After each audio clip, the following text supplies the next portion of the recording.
మాట్లాడినారు హాస్పిటల్లో చెప్తారా ఎప్పుడు నేను వచ్చిపోయినా చెప్పినారా ఎప్పుడు నా దగ్గర ఏం లేదా పని చేయాలా ఆయన్ని చూసుకోవాలా ఇంటి అర్థమైందమ్మా అర్థమైంది. ఇప్పుడు నేను డాక్టర్తో మాట్లాడాను కదా, మరి ఏమా డాక్టర్ ఏమన్నాడు? అవు మళ్ళీ ఇప్పుడు నువ్వు అంత అర్జెంట్ ఎవరు ఆపరేషన్ చెప్పని చెప్తారు నీకు? ఆపొచ్చు చెప్తే కదా తల్లి, ఆపొచ్చు చెప్తే కదా. నేను మాట్లాడి నేను చేపించి ఏర్పాటు చేస్తాను. మాట్లాడి నేను చేపించి ఏర్పాటు చేస్తాను.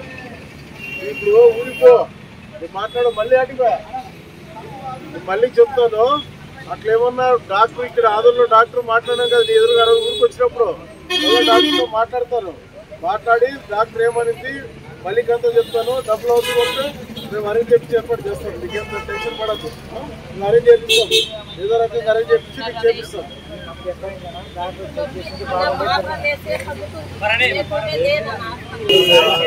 సాబు అని అది వారు మాట్లాడితే కదరా మన సొంతకులు సాబు సాబు ఎంత అవుతుంది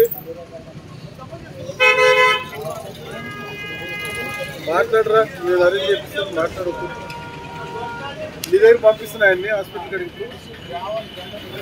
పంపిస్తాను. మాట్లాడి చెప్తే అది ఎంత చెప్తే నేను అరేంజ్ చేపిస్తాను. ఇప్పుడు నువ్వు మాట్లాడి చెప్తే అరేంజ్ చేద్దాం, చేపించేద్దాం. మాట్లాడు, ఎందుకంటే మా పార్టీ సీనియర్ కార్యకర్త నీ దగ్గర పంపిస్తాను.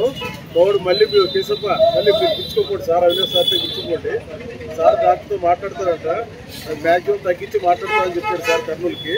అది ఎంత తగ్గిస్తాడో మాట్లాడుకొని మనం ఏర్పాటు చేసి పంపిస్తాం. మీరు పిలుచుకోకపోండి సార్ సార్ ఉంటాడు, మళ్ళీ మీరు లేట్ అయిపోతే ఇంటికి పోతారు. అట్లా ఇంట్లో పిలుచుకోకపోండి. పోయి ఏమన్నా డాక్టర్తో ఫోన్ చేయండి సార్, వస్తున్నారు చూడ అవినాష్ మీ దగ్గరికి వస్తున్నారు.